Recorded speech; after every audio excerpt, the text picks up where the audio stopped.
अहमदाबाद में साबरमती के तट पर स्थित गांधी आश्रम 1917 से 1930 के बीच गांधी जी की कर्मभूमि रहा। यहीं से गांधी जी ने रचनात्मक कार्य, शिक्षा और सत्याग्रह के प्रयोग किए। यह आश्रम भारत की स्वतंत्रता की खोज का एक महत्वपूर्ण आधार बना। आश्रम की अनुशासित, सरल और प्रमाणित वास्तुकला गांधी जी के मूल्यों और दर्शन का प्रतीक है। कभी यह आश्रम 120 एकड़ के विस्तार में फैला हुआ था। यहाँ की 63 इमारतें गांधी जी के जीवन आदर्शों से सजी थीं। लेकिन जैसे जैसे वक्त गुजरा, यह आश्रम मात्र 5 एकड़ में सिमट कर रह गया। सिर्फ 3 इमारतें ही पर्यटकों के लिए खुली रही।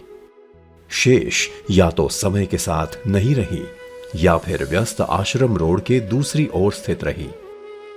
फिर प्रधानमंत्री नरेंद्र मोदी ने गांधी जी के इस स्मृति स्थल के जीर्णोद्धार का संकल्प लिया।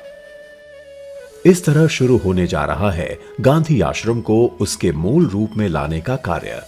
आश्रम रोड का मार्ग परिवर्तन करके आश्रम का विस्तार इस तरह से तय किया कि गांधी जी के समय बनी इमारतों को शामिल किया जा सके। विभिन्न ट्रस्टों के माध्यम से परिसर में रहने वाले आश्रम वासियों को घर अथवा उपयुक्त प्रति कर दिए गए। आश्रम के मास्टर प्लान में मौजूदा 5 एकड़ का विस्तार 55 एकड़ तक किया जाएगा। 36 इमारतों का जीर्णोद्धार होगा। मौजूदा इमारतों में इंटरैक्टिव एग्जिबिट और एक्टिविटीज के द्वारा गांधी जी के जीवन के पहलुओं और आश्रम की विरासत के बारे में भी बताया जाएगा। इसके अलावा यहां आने वाले हर एक विजिटर का अनुभव हो अद्भुत, इसलिए आश्रम को एक विश्व स्तरीय मेमोरियल की तरह विकसित किया जाएगा।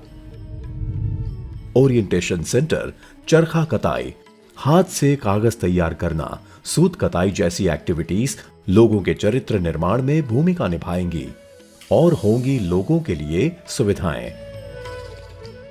साथ ही साथ आश्रम परिसर को हरियाली से आच्छादित किया जाएगा ताकि यहां आने वाले विजिटर्स एक शांत वातावरण में गांधी जी की शिक्षाओं को आत्मसात कर सकें।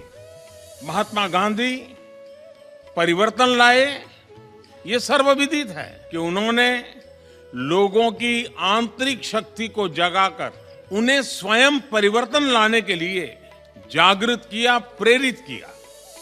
मास्टर प्लान के तहत आश्रम तक पहुंचने के मार्ग को भी बदला जाएगा और ऐतिहासिक दांडी पुल का जीर्णोद्धार भी किया जाना है।